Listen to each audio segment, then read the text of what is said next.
Every time you think California regulators have finally found the last thing they can regulate, they somehow discover another item sitting in your garage.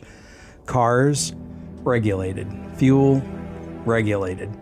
Engines, regulated. Emissions, regulated. Now California wants to regulate the tires you buy after you wear out the ones that came on your vehicle. State officials say it's about reducing emissions and saving drivers money. Critics say it's another example of government bureaucrats making decisions that should belong to consumers. Tonight we're looking at California's proposed tire regulations, the real-world trade-offs nobody seems to be talking about, and why this could be one more example of government solving a problem by creating several new ones. From Seattle to Los Angeles, this is Left Coast News. No apologies, just the truth.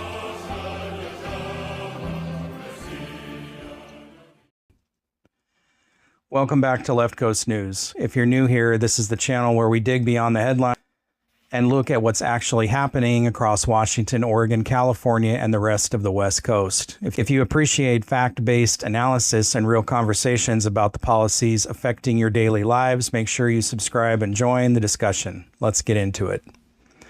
What California is proposing. The California Energy Commission has officially proposed what they're calling a replacement tire efficiency program. At first glance, this sounds incredibly boring. Tires, who cares? But like most government regulations, the details matter.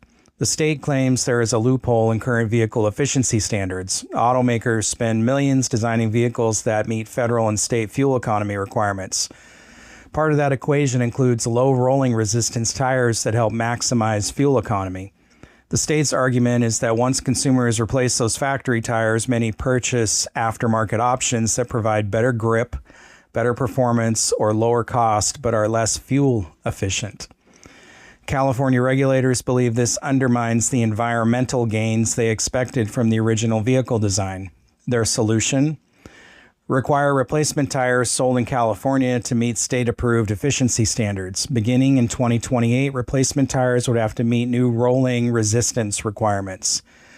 Then in 2031, those requirements become even stricter.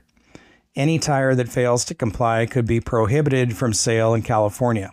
The government's argument. To be fair, let's start with what the state is saying. California officials estimate that regulations could save drivers nearly $1 billion annually in fuel and electricity costs by 2035. They claim the average driver could save approximately $179 over the life of a set of tires. They also project significant reductions in carbon dioxide emissions. The theory is simple. Less rolling resistance means less energy needed to move the vehicle. Less energy means less fuel consumed. Less fuel means fewer emissions. On paper, it sounds logical, and to a degree, it is. Anyone claiming rolling resistance has no impact on efficiency is simply wrong. Physics is physics. The question isn't whether rolling resistance matters. The question is whether California is considering all the consequences. The tire triangle problem. This is where things get interesting. Tire engineers have been dealing with the same challenge for decades. There are three major characteristics every tire manufacturer tries to balance: rolling resistance, wet weather traction, and tread life. Improving one often comes at the expense of another. There is a reason every tire on the market isn't simultaneously the most fuel-efficient, long-lasting, and highest grip tire ever created, because those goals often conflict. A tire designed for maximum fuel economy isn't usually the tire you want carving through mountain roads. A tire designed for maximum grip isn't usually the tire that delivers the best fuel economy. Consumers currently choose the balance that works best for their needs. California now wants regulators involved in that decision-making process. The question nobody is asking. Here's something that should concern environmental advocates as much as critics. What happens if these tires wear out faster? And before anyone loses their mind in the comments, let's be clear, nobody knows yet. The regulations haven't taken effect, but it is a legitimate question. If drivers end up replacing tires more frequently, then we're manufacturing more tires, shipping more tires, installing more tires, recycling or disposing of more tires. All those processes consume energy. All of those processes generate emissions. If one set of conventional tires lasts 60,000 miles, but a more efficient alternative lasts 30,000 miles, then you've just doubled the manufacturing cycle. At that point, the environmental math becomes far more complicated than simply measuring fuel savings. That's one of the major criticisms being raised by industry groups and tire experts. The state's projections assume these trade-offs remain manageable. Critics aren't convinced. What about performance tires? This is where California could run into another major issue. Many performance tires are internationally designed to maximize grip. Track day tires, autocross tires, sports car tires, high-performance summer tires. Those products aren't built primarily for fuel economy, they're built for traction.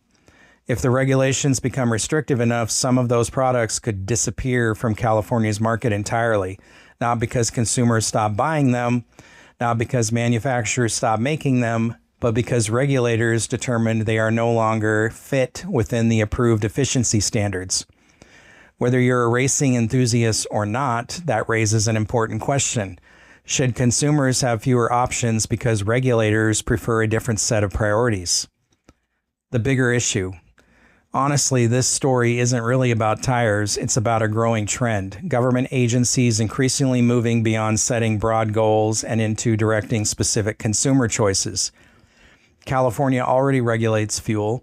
California regulates emissions. California heavily influences vehicle design.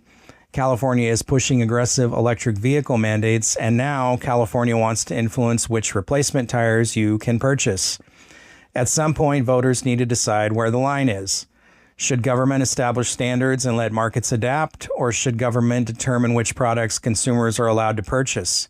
Reasonable people can disagree on that question, but it is a question worth asking. The economic impact. The California Energy Commission says the direct cost increase will be relatively small. They estimate roughly $6 more per set during the first phase, around $26 more per set once the stricter phase begins.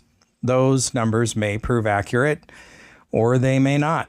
History has shown that regulatory compliance costs often expand beyond initial government projections.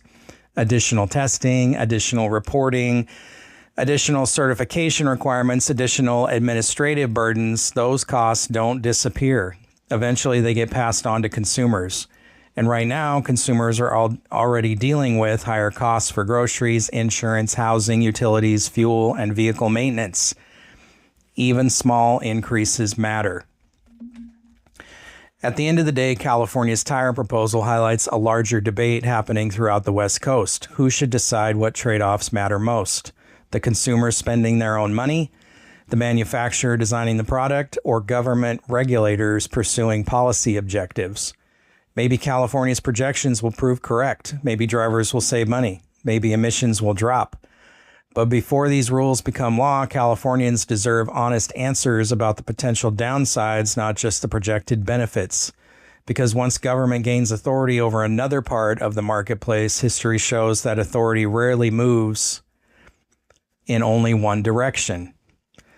And judging by the reaction from consumers, tire manufacturers, and automotive enthusiasts, this debate is just getting started.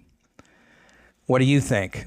Should California be regulating replacement tires? Are these standards a reasonable way to reduce emissions and improve efficiency? Or is this just another example of government reaching further into decisions that should belong to consumers? Drop your thoughts in the comments below. I'd be interested to hear where you stand on this one.